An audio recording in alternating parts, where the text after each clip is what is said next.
자, 278페이지 등기 신청 방법. 자, 이 부분 보게 되면 이제 중복되는 내용이 있긴 한데요.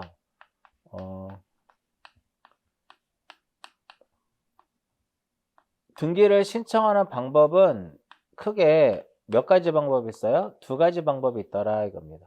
두 가지 방법인데 첫 번째 어떤 거? 방문 신청.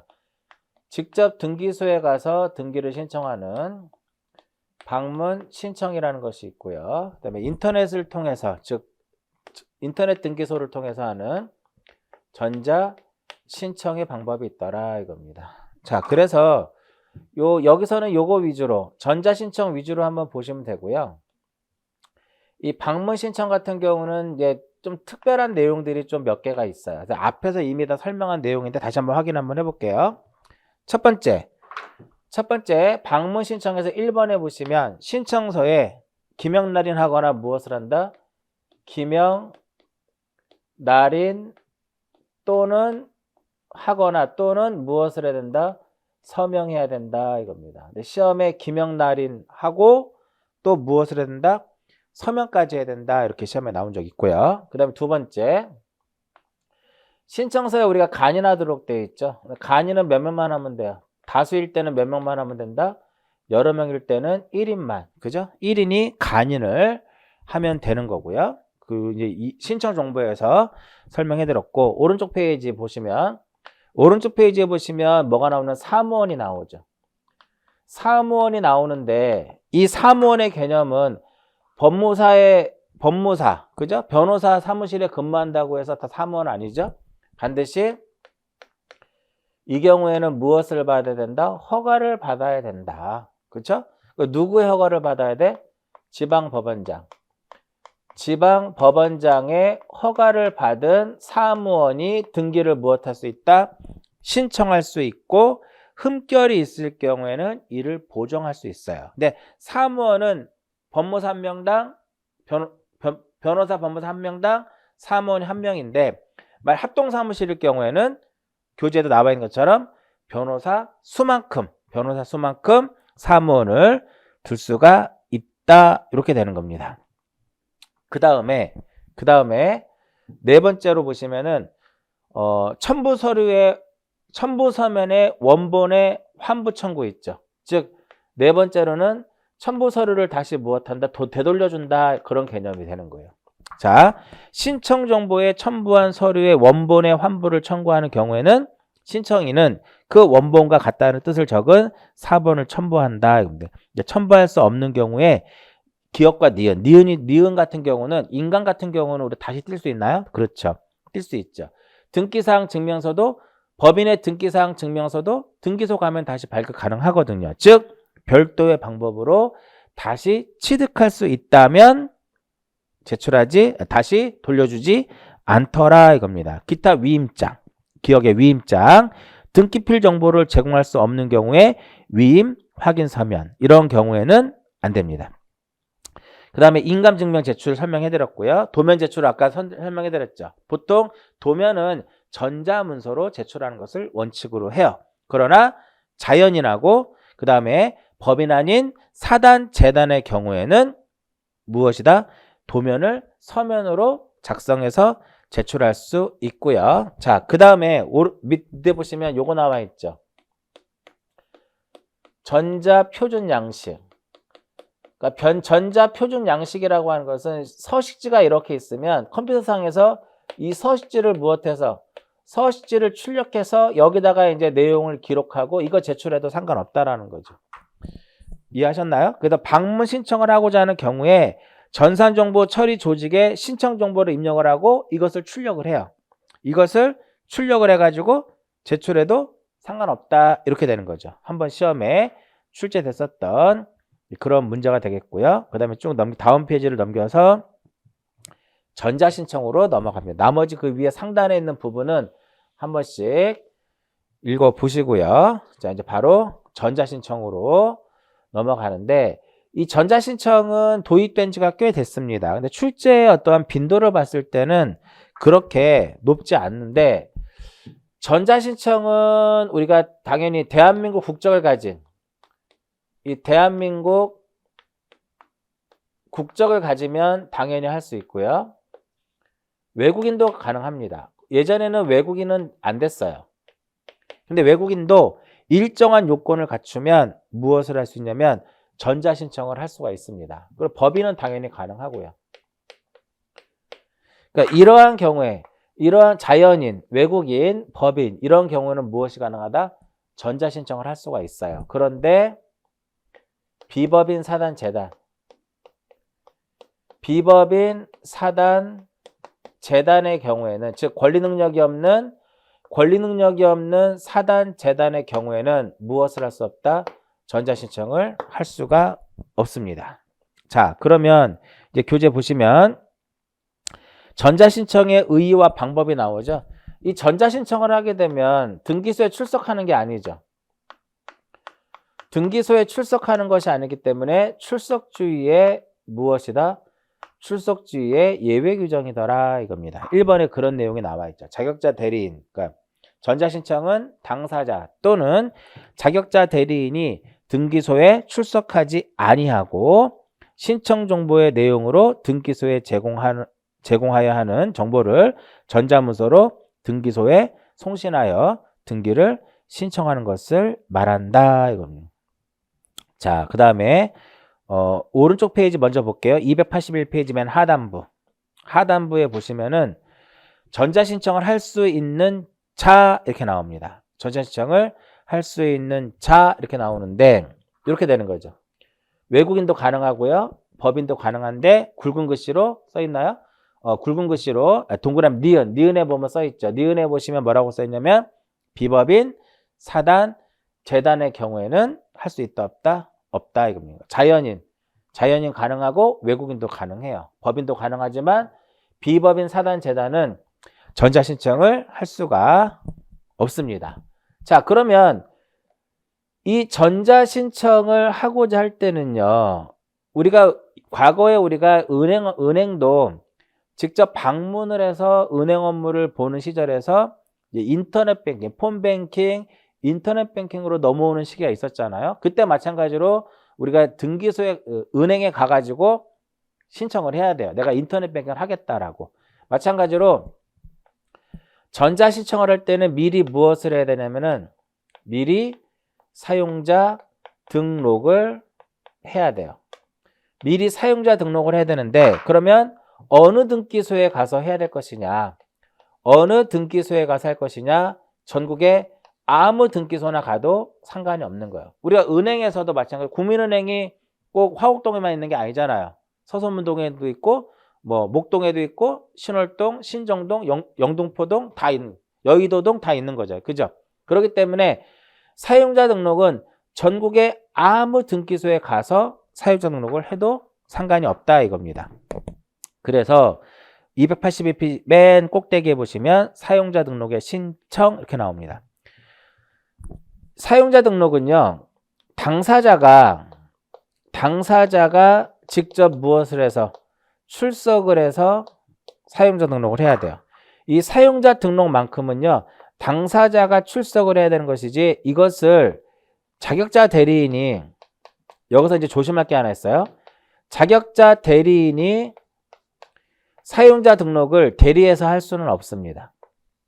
그런데 이 전자신청의 경우에는 당사자가 신청할 수 있고요.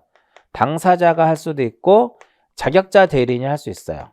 자격자 대리인이 할 수 있는데 여기서 자격자 대리인은 대리인에 의한 등기 신청에서도 설명해드렸듯이 반드시 변호사하고 법무사만이 이어야 된다 이겁니다. 즉 변호사, 법무사가 아닌 자는 전자신청을 할 수가 없다라는 거죠. 근데 시험에 전자신청의 경우에 자격자 대리인이 아닌 자도 전자신청을 할 수 있다라고 시험에 이제 출제가 됐었고요.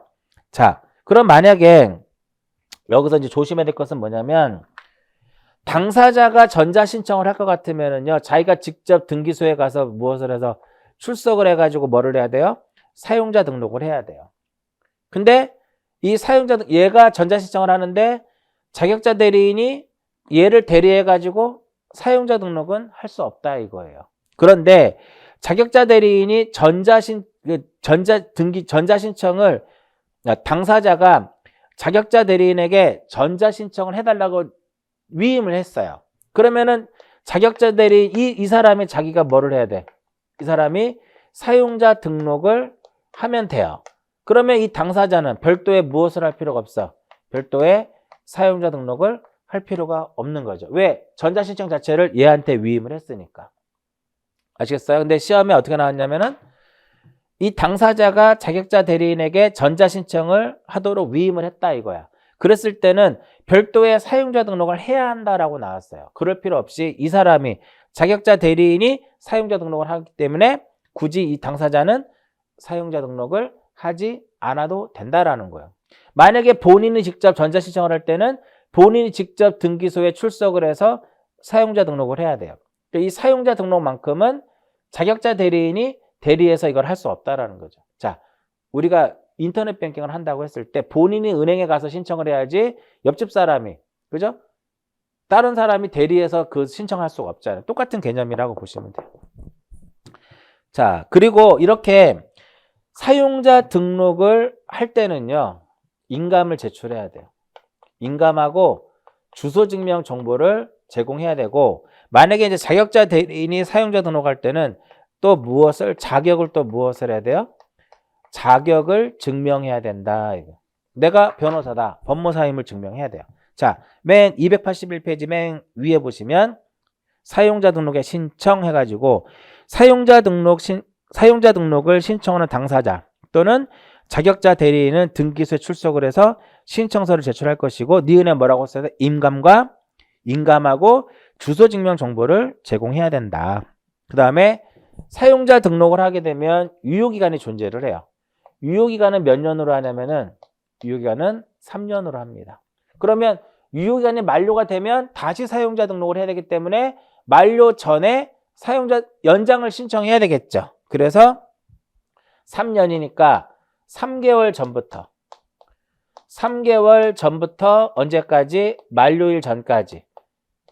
만료일 전까지 기간을 무엇하면 된다? 연장을 신청할 수 있습니다. 연장도 역시 마찬가지로 3년이더라 이겁니다. 4번 한번 읽어보시고요. 사용자 등록의 효력 정지에서 사용자 등록을 한 사람은 사용자 등록의 효력 정지, 회복 또는 해지를 신청할 수 있고 정지와 해지는 전자문서로 할 수 있다 이겁니다. 그 다음에 그 전자신청을 하는 경우는 전자신청을 하기 위한 어떠한 등기의 유형은요. 등기의 유형 이렇게 나와요. 밑에 보시면 나와요. 관할 그 법원 행정처장의 지정 이렇게 나오죠. 이 등기의 유형은 법원 행정처장이 지정을 하더라 이겁니다. 체크해서 보시고요. 기형 전자신청할 수 있는 자 설명을 해드렸고 왼쪽 페이지 한번 볼게요. 전자신청의 방법 이렇게 보시면 기억부터 볼게요. 자, 전자신청을 하는 경우에는 신청 정보의 내용으로 등기소에 제공해야 하는 정보를 전자문서로 송신해야 되겠고요.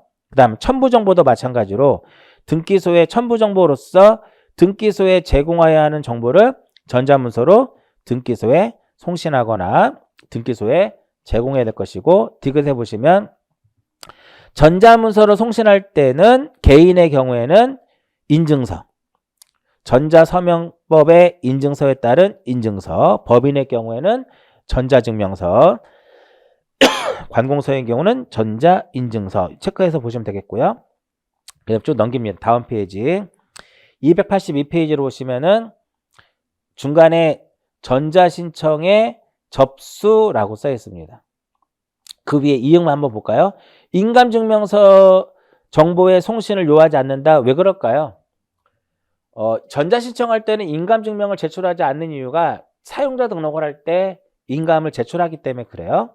근데 접수 쪽에서는 전자신청의 접수 쪽에는 기억이 되게 중요합니다. 자, 전산정보 처리 조직에 의해서 접수번호 자체는 자동적으로 기록이 되고요. 근데 접수 효과는 언제 발생한다? 저장됐을 때. 접수 효과는 언제 발생을 해요? 저장됐을 때 효과가 발생을 하고요. 그 다음에 밑으로 보정사무에 이제 굵게 이제 글씨가 써져 있는 거 보게 되면 전자신청의 경우에도 이제 보정사항이 있을 경우에는요, 전자우편이라든지 구두라든지 전화, 기타 모사 전송 방식, 팩스가 되겠죠. 모사 전송 방식으로도 가능하고요. 보정을 할 때는 전산 정보 처리 조직에 의할 것이고요.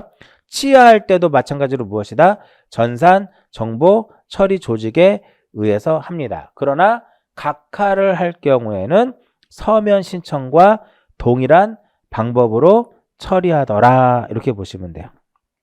자, 이렇게 해서 보고요. 자, 그 다음에 이제 넘겨서 284페이지에 등기 신청의 접수 및 심사 이 부분 봅니다. 그러니까 전자신청의 경우에는 사용자 등록을 어떻게 할 것이냐, 이런 부분들 체크해서 보시면 되겠고, 전자신청은 누가 할 것이냐, 그죠? 전자신청은 당사자가 할 수도 있지만 자격자 대리인에게 위임도 가능하다라는 것. 자, 그 다음에 이제 보시면은 지금부터 이제 접수와 심사에 대한 게 나오죠.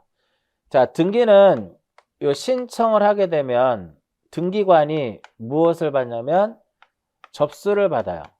접수를 받으면 심사라고 하는 과정을 거치죠. 심사는 등기법 제29조, 등기법 제29조를 가지고 심사를 하게 됩니다.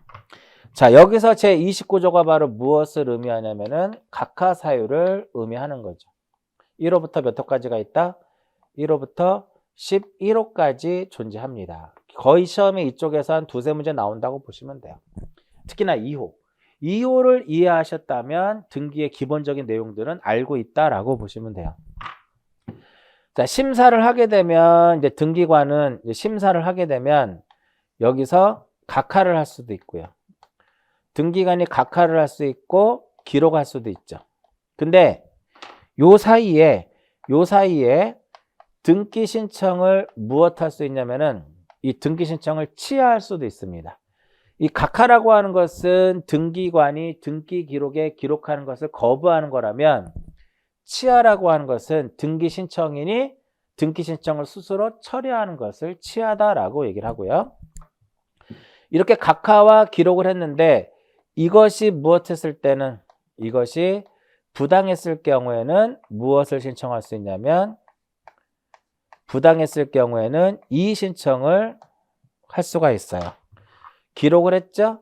기록을 하고 나면 그 후에, 기록을 하게 되면 후에 조치할 사항이 있더라 이겁니다. 전체 몇 가지가 있냐면 4가지의 사유가 있습니다. 4가지의 사유가 있는데, 4가지가 있는데, 첫 번째 등기필 정보. 등기필 정보를 작성을 해서 교부하는 거.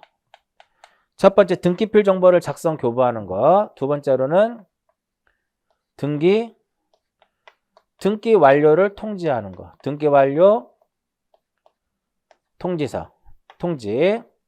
세 번째로는 소유권의 변경 사실을 통지하는 거.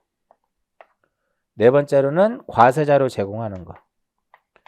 과세 자료를 제공하는 것이다 이겁니다. 자, 제가 3장의 경우에는 3개의 어떠한 블록으로 나눠진다라고 말씀을 드렸어요.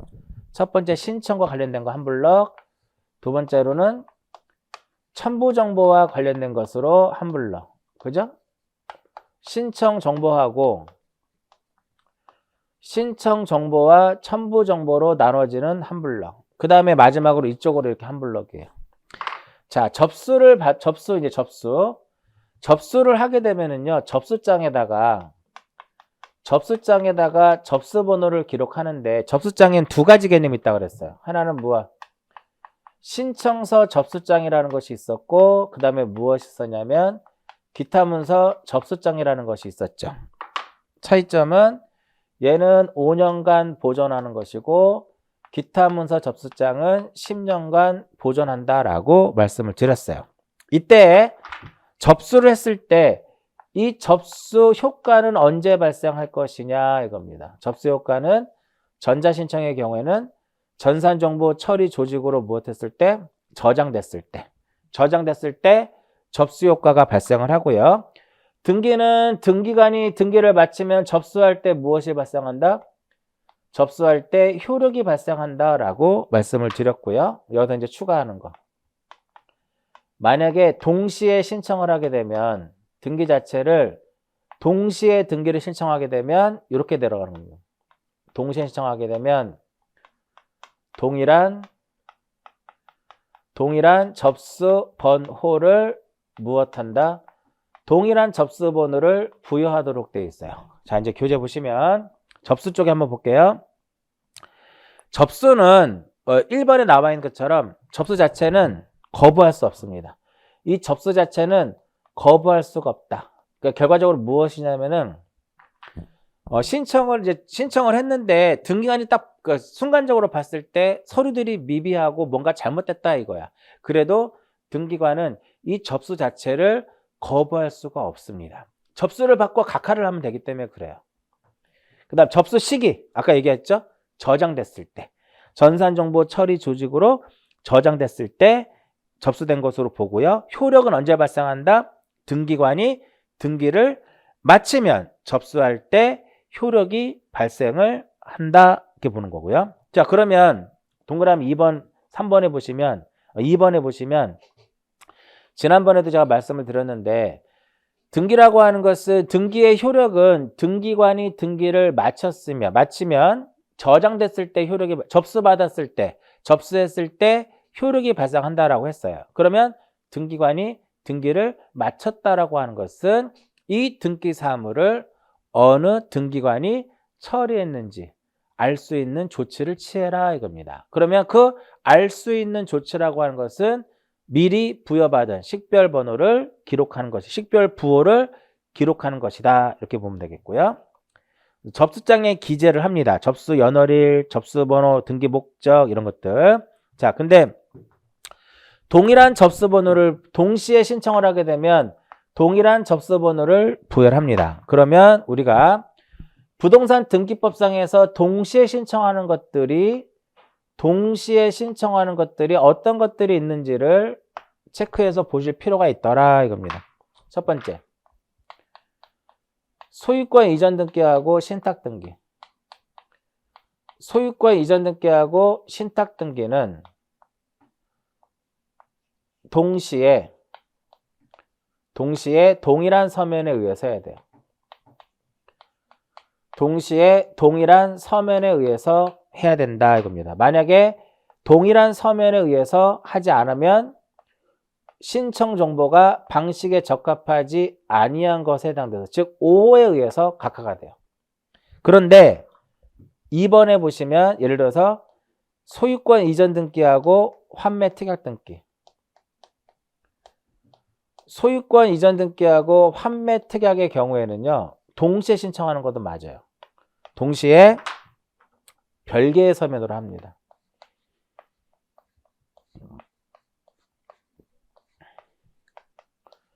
소유권과 신탁은 동일한 서면에 의해서 하지만 소유권과 환매는 별개의 서면을 합니다. 즉 얘는 이렇게 묶어가지고 하나의 등기가 되는 거예요. 소유권 이전하고 신탁은 묶어가지고 하나의 등기가 되는 거야. 그런데 소유권 이전하고 환매는 얘가 2번이면 얘는 2-1로 되는 거예요. 그러니까 등기가 두 개가 이루어지기 때문에 별개의 서면에 의해서 이루어져야 된다 이겁니다. 그래서 1번, 2번에 대해서 설명했고요. 그다음 3번 봅니다. 3번은 어떤 내용이냐면은 이 내용이에요. 이렇게 있으면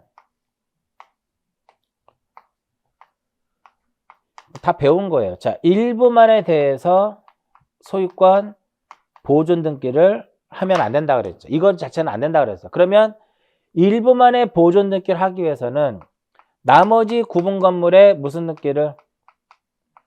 표시의 등기를 어떻게 해야 된다? 표시의 등기를 동시에 무엇을 해야 된다? 동시에 신청해야 된다 이겁니다. 그래서 이 A가 일부만의 보존 등기를 할 때는 B, C, D 이들을 무엇해서 대위해 가지고 표시의 등기를 할 수 있다라고 대위 시청에서 설명해 드렸죠. 그러니까 이렇게 일부만의 소유권 보존 등기를 할 경우에 표시 등기는 어떻게 된다? 동시에 신청해야 된다 이겁니다. 그다음 4번에 보시면 구분 건물이 아닌 건물로 등기된 건물에 접속하여 구분 건물을 신축했을 경우에 그 신축 건물의 소유권 보존 등기를 신청할 때 기존에 있는 구분 건물이 아닌 건물을 구분 건물로 변경하는 건물의 표시의 변경 등기를 어떻게 된다? 동시에 해야 돼요. 자, 이런 경우죠. 네 번째 보면은 여기 건물이 이렇게 있는데 이 건물에 접속해가지고 구분 건물을 졌단 말이에요. 이렇게 했을 때 요거에 대한 소유권 무슨 등기를 할 때? 보존 등기를 할 때 요것에 대한 변경 등기. 부동산 표시의 변경 등기를 어떻게 해라? 동시에 해라 이겁니다. 요게 대표적인 동시신청 내용이 되겠고요.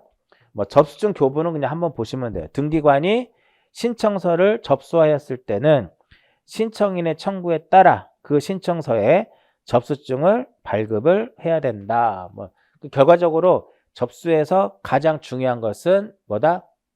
동시신청이에요. 효력 부분하고 동시신청이 가장 중요하고요. 그러니까 접수를 받았으면 그 다음에 이제 무엇을 하냐면은 심사를 합니다. 등기법의 핵심은 요 심사예요. 등기법의 핵심 요 심사. 자, 심사는 등기법 제29조를 가지고 심사한다고 그랬죠. 29조 각하사유를 가지고 심사를 하는데 이 각하사유의 11개의 각하사유를 쭉 보면 형식적인 구비요건만을 심사를 하는 것을 알 수가 있어요. 그래서 심사에 있어서는 형식적 심사주의를 채택하고 있더라 이겁니다. 형식적 심사주의를 채택하고 있고요. 자, 그러면 이 11개의 각하사유는 이런 겁니다. 11개의 각하사유는 어떤 거냐면은 자, 들어보세요. 자, 제가 집에서 나옵니다. 어디 가려고? 등기소 가려고. 어느 등기소? 관할 등기소에 가려고 나옵니다. 이게 1호예요. 관할을 위반한 거. 그러면 등기소 왜 가요? 등기하러 가겠죠. 즉 사건이 등기할 사항이어야 한다 이겁니다. 따라서 사건이 등기할 사항이 아니면 2호에서 각하가 돼요. 그럼 내가 등기 신청 권한이 있기 때문에 가는 겁니다. 이게 3호예요. 4호 등기소에 출석하는 겁니다. 5호 출석해서 신청서를 잡는 거예요. 신청서 제대로 써야 돼요. 이게 5호입니다. 신청서 제대로 쓰지 못하면 각하예요. 6호는 신청서상의 부동산의 표시와 등기 기록하고 일치를 해야 돼요. 이게 6호예요. 그리고 신청서상의 의무자와 등기 기록하고 또 일치해야 돼요. 이게 불일치하면 7호입니다. 이해하셨나요? 그리고 신청서에 원인 쓰겠죠. 원인하고 원인증명서하고 일치해야 되는데 일치하지 않으면 8호예요. 9호는 첨부정보 제공하는 거고. 그 다음에 10호는 주머니에서 지갑에서 돈을 빼서 내야 되겠죠. 각종 수수료 내야 된다는 거죠. 마지막에 11호는 대장하고 신청정보 또는 등기 기록의 어떤 부동산의 표시가 대장과 어때야 된다? 대장과 일치해야 된다. 이게 작년도 시험 문제죠. 자, 이제 그러면 1호는 바로 뭐냐면 29조 제1호는 등기 어디 가서 해라? 관할 등기소에 가서 해야 됩니다. 관할 등기소에 가서 해야 되는데 만약에 관할을 위반했다면 1호에 의해서 각하가 되는 겁니다. 그 다음에 2호 되게 중요하겠죠. 2호는 바로 뭐냐면 사건이 등기할 사항이어야 되는데 사건이 등기할 사항이 아닌 것에 해당이 됐을 경우에는 몇 호에 의해서? 2호에 의해서 각하가 됩니다. 그래서 1번부터 몇 번까지 있어요? 10번까지 있죠? 더 알아보기에 1번부터 10호까지가 있는데 10번까지가 있는데 이건 부동산 등기 규칙의 제52조에 1호부터 10호까지 명시되어 있는 거기 때문에 1부터 10까지의 내용이 굉장히 시험에 잘 나옵니다. 자, 여기서 1이 바로 뭐냐면은 우리 등기 대상의 물건은 이거 공부했나요? 1이 이걸 맞나요? 등기 대상의 물건? 그쵸? 자, 등기 대상의 물건에서 우리 이거 했어요. 등기 대상의 물건에 해당하느냐, 해당하지 않느냐. 이거 정리했었죠. 그리고 등기 대상의 물건 공부하면서 등기 대상의 권리에서도 마찬가지로 등기를 해야 되는 것과 할 수 있는 것과 할 수 없는 것을 정리해 놨어요. 할 수 없는 것의 대표적인 것이 점유권, 유치권, 질권이잖아요. 그죠? 그래서 여기에 해당이 되면 할 수 없는 물건이라면 등기할 수 없는 권리라면 이유에 의해서 각하가 된다 이겁니다. 그 다음에 두 번째, 특약은 특약 등기를 할 때는요 반드시 어떠한 법령에 뭐가 있어야 돼요? 법에 어떠한 근거가 있어야 돼요. 즉 법령에 근거가 없는 특약 등기는 각하사유가 됩니다. 대표적으로 우리가 전세권 같은 경우는 양도라든지 담보 제공의 금지의 특약을 등기할 수가 있죠. 그러나 지상권의 어떤 양도라든지 담보 제공 금지의 특약은 안 됩니다. 그러한 등기를 신청하게 되면 각하사유가 된다 이겁니다. 그 다음 세 번째, 우리는 이렇게 집합건물에게 구분건물의 경우에는 이 토지와 건물이 뭐가 돼요? 토지와 건물의 일차가 되는 거죠. 일차가 된다라고 하는 것은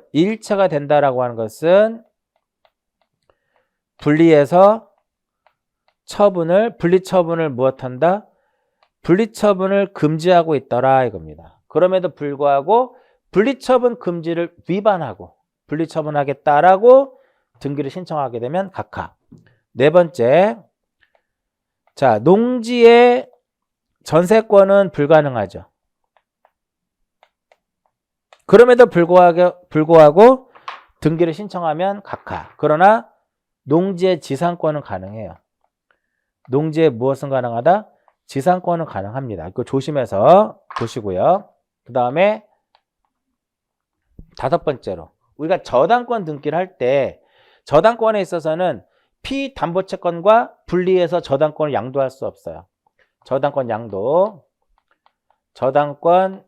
양도에 있어서는 피담보채권과 분리해서 양도할 수 없다라는 거. 이런 것들. 그 다음에 6번.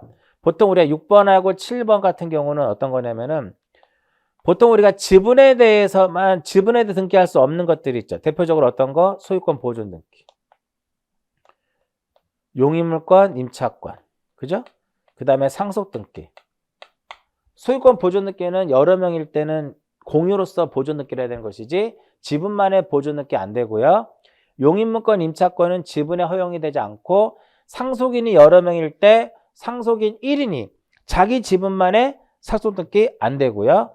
8번이 또 가장 시험에 잘 나옵니다. 8번이. 즉 무슨 의미냐? 관공서가 촉탁에 의해서 관공서의 촉탁에 의해서 이루어지는 등기는 당사자가 신청할 수 없습니다. 오로지 관공서 촉탁에 의해서 이루어지는 것은 촉탁에 의해서만 등기가 실행이 되는 것이고 어떤 당사자가 신청을 하게 되면 각하사유가 됩니다. 시험에 나왔었고요. 그 다음에 우리는 1부동산 1등기 기록이에요. 맞나요? 자, 하나의 부동산에 대해서 하나의 등기 기록을 두도록 되어 있어요. 근데 만약에 1부동산 2등기 기록이라면 이게 바로 무엇이다? 이것을 우리는 중복등기다라고 얘기를 해요. 이것을 중복등기라고 하는데, 그래서 어떠한 부동산에 대해서 보존등기가 격려되어 있는데 또 보존등기를 신청하게 되면 각하사유가 된다 이겁니다. 마지막에 10번째는 법률상 허용될 수 없음이 명백한 등기. 이런 것들은 각하사유가 된다 이겁니다. 요 1번부터 이 9번까지 해당하는 거 굉장히 중요하고요. 이거 외에도 여러 가지 내용들이 있습니다. 그런 부분들 나중에 정리가 될 거예요. 그 다음 요게 1호, 2호고요. 3호는 바로 뭐냐면 신청할 권한이 없는 자가 등기 신청할 때, 우리가 등기를 신청을 하기 위한 기본적인 뭐가 있어요? 권한이 있어야 되는 거죠. 근데 만약에 권한이 없더라 그러면 몇 호에 의해서 3호. 즉 우리가 대리인이 등기를 신청할 때는 뭐가 있어야 돼요? 대리인이 등기를 신청할 때는 대리권한이 존재를 해야 되겠죠. 그럼 대리권한이 없는 자가 신청하게 되면 사무에 의해서 각하가 되고요. 그리고 대리인이 변호사, 법무사일 때는 사무원이 등기를 신청할 수 있죠. 그런데 이 사무원은 별도의 무엇을 얻어야 돼요? 별도의 허가를 받은 사무원이 해야 된다 이겁니다. 지방법원장으로부터 허가를 받은 사무원이 해야 되는데 지방법원으로부터 허가를 받지 않은 그 사무원이 등기를 신청하게 되면 역시 등기 신청할 권한이 없기 때문에 몇 호에 의해서 3호에 의해서 각하가 되는 거고요. 그 다음에 4호는 출석해라 이겁니다. 등기소에 무엇해라? 출석해라 이겁니다. 그런데 출석주에 무엇이 있냐면 출석주에 예외 규정이 있더라 이겁니다. 첫 번째 어떤 경우? 관공서가 촉탁을 할 때는 출석주에 예외 규정이고요. 그리고 바로 앞에서 했던 전자신청. 전자신청의 경우에는 인터넷을 통해서 하는 거기 때문에 출석주에 무엇이다? 예외 규정이에요. 자, 이제 등기소 출석을 했죠. 출석을 했으면 다섯 번째로 출석을 하게 되면 뭐를 잡아야 돼요? 신청 정보를 써야 되겠죠. 신청 정보를 작성할 때는 어떤 방식에 의해서 작성을 해야 돼요. 그래서 만약에 신청 정보의 제공이 대법원의 규칙으로 정한 방식에 맞지 않으면 무엇이 된다? 몇 호에 의해서? 5호에 의해서 각하가 돼요. 즉, 첫 번째 어떤 걸까요? 반드시 기록해야 될 거 있죠. 필요적 신청 정보의 내용이 있잖아요. 그죠? 필요적 기재사항이 누락된 경우에. 필요적 기재사항이 누락이 되면 5호에 의해서 각하가 되고요. 그 다음에 신청서에는 기명날인 또는 무엇을 해야 돼요? 신청서에는 기명날인 또는 서명해야 됩니다. 이것이 누락이 되면 각하가 되는 거고요. 그 다음 세 번째로 간인이 누락되면 또 무엇이 된다? 간인이 누락되면 역시 각하사유가 돼요. 그 다음에 네 번째로 저 앞에서 했던 거. 소유권 이전 등기하고 신탁 등기의 경우에는 동시에 하되 동시에 어떻게 한다? 동시에 동일한 서면에 의해서 해야 돼요. 만약에 동일한 서면에 의해서 하지 않으면 각하가 되고요. 마지막으로 다섯 번째는 뭐냐면 임의적 기록사항, 임의적 기재사항인데 이렇게 임의적으로 기록될 사항이 등기 원인을 증명하는 정보에 이것이 기록되어 있다면 신청서에도 이것을 써야 된다 이겁니다. 그렇지 않으면 무엇이 된다? 각하사유가 되더라 이겁니다. 그 다음에 이 신청 정보에는 크게 세 가지를 씁니다. 세 가지를 쓰는데 첫 번째 뭐를 써요? 부동산의 표시를 씁니다. 두 번째 등기할 사항을 쓰죠. 등기할 사항을 쓰고 또 무엇을 쓰냐면 신청인에 관한 사항을 쓰도록 되어 있어요. 자, 6호 봅니다. 이렇게 부동산의 표시라든지 등기할 사항 이것이 무엇하고 일치를 해야 돼요? 등기 기록과 일치를 해야 돼요. 그렇지 않으면 무엇이 된다? 이것은 6호에 의해서 각하가 돼요. 자, 여기서 등기할 사항이라고 하는 것은 등기 목적 이런 것들이에요. 등기할 사항에는 뭐 등기 목적이라든지 등기 원인 이런 것들이 되는 거거든요. 그래서 6번에 보시면 신청 정보의 부동산 또는 등기 목적인 어떤 권리의 표시가 등기 기록과 무엇하면 일치하지 않으면 각하. 그 다음 6호 7호는 뭐냐면 신청서상의 의무자하고요. 역시 무엇하고 일치를 해야 돼요? 등기 기록과 일치를 해야 돼요. 이게 불일치하면 몇 호에 의해서? 7호에 의해서 각하가 됩니다. 자, 지난번에도 얘기했듯이 여기서는 이제 어떤 게 있을까요? 예외 규정이 있죠.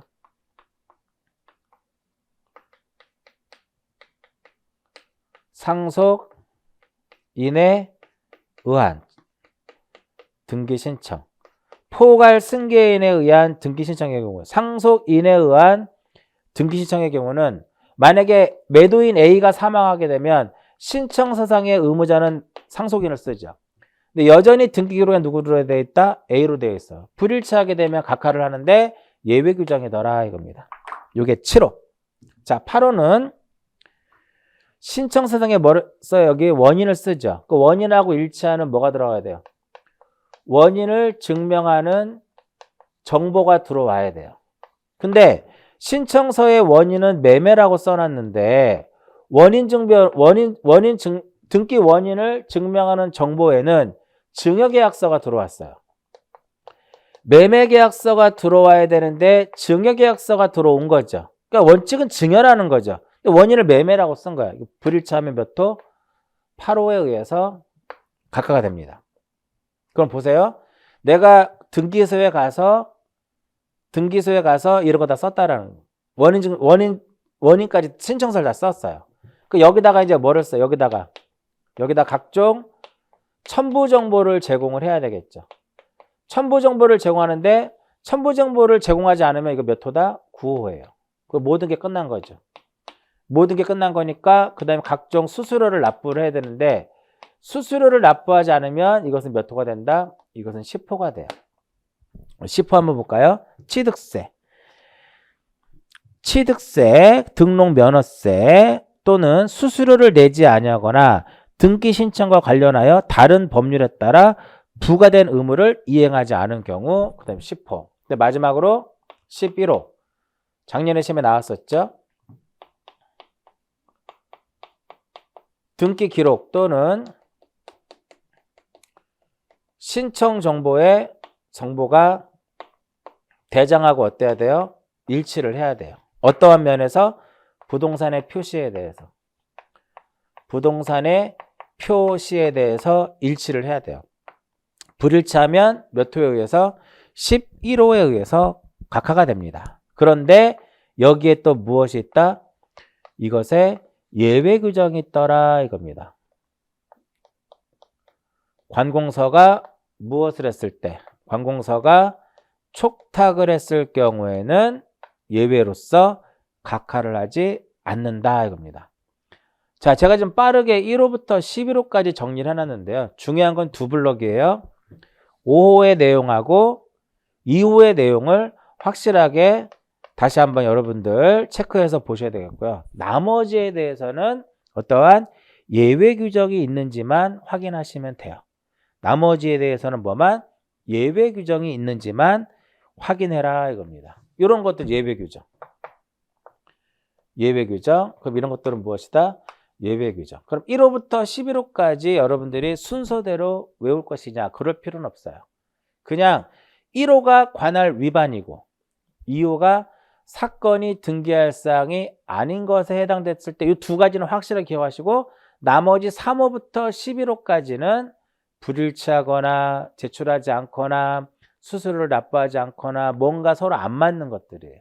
그러니까 이렇게 기억하시면 돼요. 그리고 2호와 5호에 대한 어떠한 사항들은 정리하시고 1호부터 그 다음에 쭉 왔을 때 11호까지 왔을 때 예외 규정이 어떤 것들이 있는지를 확인하시면 되고요. 그러면 이렇게 1호부터 11호까지 해당이 되면 등기관은 이것을 무엇을 해야 된다?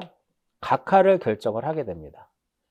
등기관은 이를 각하를 결정하는데 각하를 결정하기 전에 보정명령을 내릴 수가 있어요. 각하를 결정하기 전에 보정명령을 내릴 수 있는데 이것은 의무사항은 아니에요. 권고사항이에요. 그러니까 즉 결론은 보정명령 없이 그냥 각하를 해도 무방하다는 건데 이 보정명령을 내리면은요 언제까지 보정을 해야 돼요? 다음 날까지 무엇을 하게 되면 다음 달까지 보정을 하게 되면 각하를 하지 않는 거예요. 이해하셨나요? 자, 그러면 보정명령을 내릴 때는요 전화로도 되고 그러니까 알려줄 수 있는 모든 수단과 방법을 통해서 그냥 하면 돼. 이렇게. 그래서 우리가 보면 흠결의 보정이라고 써 있죠. 등기관은 이렇게 각하 사유가 있더라도 신청에 잘못된 부분이 보정될 수 있는 경우로서 언제까지 보정을 명한 날의 다음 날까지 잘못된 부분을 보정하면 각하할 수 없더라 이겁니다. 동그라미 2번에 뭐라고 쓰였어요? 권고지 의무사항은 아니다 이렇게 보는 거죠. 그 파란색으로 체크한 것만 보시면 됩니다. 그 다음 페이지를 보시면 통지, 보정을 명하는 통지 방법은 수단과 방법을 가리지 않고 하면 돼요. 전화, 구두, 모사정송 방식 이렇게 됩니다. 됐나요? 자, 그리고 이제 각하를 하는데 문제는 뭐냐면은 각하를 해야 되는데 등기관이 무엇을 한 거야? 기록을 해버린 거죠. 이렇게 1호부터 11호까지 해당이 되면 각하를 해야 되는데 등기관이 기록을 한 겁니다. 그러면 실행이 됐다라는 거. 이거 그러면은 각하 사유를 간과하고 등기가 실행이 된 거죠. 그러면 이 실행된 등기의 효력은 어떻게 볼 것이냐 이겁니다. 이것도 한번 설명해 드렸을 거예요. 이렇게 나눕니다. 이 실행된 등기의 효력은 두 개로 딱 나눕니다. 1호와 2호. 실행된 등기 효력은 두 개로 나눕니다. 1호와 2호, 3호부터 몇 호? 11호. 자, 1호와 2호를 위반해서 등기 위반하게 되면 등기한 일을 각하를 해야 되는데 실행을 하게 되면 그 등기는 당연 무효인 등기예요. 따라서 등기관이 직권에 의해서 말소할 수 있고 이의신청의 대상이 됩니다. 그런데 3호 이하의 경우에는 즉 신청할 권한이 없는 자가 신청을 했을 때 그 다음에 서로 불일치했을 때 3호부터 11호까지는 당연 무효도 아니고 직권으로 말소할 수도 없고 이의를 삼을 수가 없습니다. 그래서 시험에 잘 나와요. 어떤 식으로 시험에 나오냐면 다음 중 실행된 등기에 대하여 이의를 삼을 수 있는 것은 이렇게 물어봐요. 어떻게? 실행된 등기에 대해서 이의 신청의 대상이 되는 것은 이렇게 나옵니다. 그럼 뭘 찾으라는 소리예요? 1호와 2호. 보기 5개 중에 1호와 2호를 찾으라는 겁니다. 아시겠나요? 다음 중 실행된 등기에 대해서 직권 말소할 수 있는 것은 그럼 1호와 2호를 찾으라는 소리예요. 그래서 1호와 2호를 구별하는 것이 가장 중요하다 이렇게 보는 겁니다. 그래서 5번에 보시면 각하 사유를 간과한 등기에 효력해가지고요. 1호, 2호에 해당하는 것을 발견했을 때는 권리자 의무자에게 통지를 합니다. 권리자 의무자에게 통지를 해가지고 1개월 이내에 기간에 이의를 진술하지 아니하면 등기를 말소한다는 뜻을 통지를 하게 됩니다. 이제 그런 것들이고요. 밑에 보시면 치아 나오죠. 이제 각하까지 정리를 했고 치아까지 한번 먼저 볼게요. 자, 이런 겁니다. 신청을 하게 되면 등기관이 접수를 받고 접수를 받으면 심사를 하고 그 다음에 좀 전에 각하를 하고 기록을 한다라고 했어요. 그럼 요 사이에 등기 신청을 무엇할 수 있다? 치하할 수 있습니다. 치하는 뭐냐면 자, 등기는 누가 신청하는 거예요? 등기는 권리자 의무자가 신청하는 거죠. 그럼 치하도 누가 하는 것이다? 치하도 등기 신청인이 치하하는 겁니다. 등기 신청인이 치하를 하는 거기 때문에 공동일 때는 어떻게? 공동으로 치하하고 단독 신청일 때는 단독으로 치하할 수 있습니다. 공동 신청일 때 어느 일방이 혼자 가서 치하하면 안 돼요. 공동일 때 반드시 어떻게? 둘이 가서 치하를 해야 돼요. 자, 등기 신청을 대리인이 할 수 있는 것처럼 치하도 누가 할 수 있다? 대리인이 할 수 있습니다. 대리인도 무엇 할 수 있다? 치하가 가능합니다. 그리고 치하할 때는 치하서를 제출을 해야 돼요. 치하서를 제출을 해야 되기 때문에 반드시 어떻게? 서면에 의해서 해야 됩니다. 그러면 언제까지 치하를 할 것이냐? 언제 치하를 해야 될 것이냐? 등기관이 등기를 각하하기 전, 등기 완료 전에만 하면 돼요. 등기 완료 전까지만 무엇하면 된다? 치하를 하면 된다 이겁니다. 그래서 치하에 보면 시기가 나와 있을 겁니다. 그래서 그래서 288페이지 맨 밑에 치아식이 나오죠? 등기관이 등기를 마치기 전까지만 하면 돼요. 자, 그 다음에 이게 중요하죠? 일괄적으로 신청했을 때, 일괄 신청을 했을 때 모두 다 치아도 가능하고요. 그 중에서 일부만도 치아가 가능합니다. 최근에 시험에 나왔을 때, 뭐 자주 나오는 문제는 아니지만 일부 치아는 안 된다라고 한번 시험에 나왔어요. 치아에게 답니다. 각하를 등기 관이하면 치아는 누가 하는 것이다? 등기 신청인이 합니다. 공동일 때는 공동으로 치아하고요. 단독일 때는 혼자 가서 하면 되고, 등기 신청을 대리인이 할 수 있는 것처럼 치아도 대리인이 할 수 있습니다. 이때 쌍방으로부터 위임을 받아야 돼요. 공동일 때는. 일방의 위임을 받아서는 치아할 수 없고요. 치아서를 제출해야 되기 때문에 구두로는 안 되고 서면으로만 해야 될 것이고, 등기 완료 전까지, 등기관이 등기를 마치기 전까지만 하면 돼요. 또한 일괄 신청을 했을 때 전부 치아도 가능하고 무엇도 가능하다? 일부 치아도 가능하다. 이렇게 정리해서 보시면 돼요. 그리고 치아를 하게 되면은요, 등기 신청 자체가 애초부터 없던 것으로 봐서 모든 것 다 돌려줍니다. 모든 것 다 돌려준다라는 거.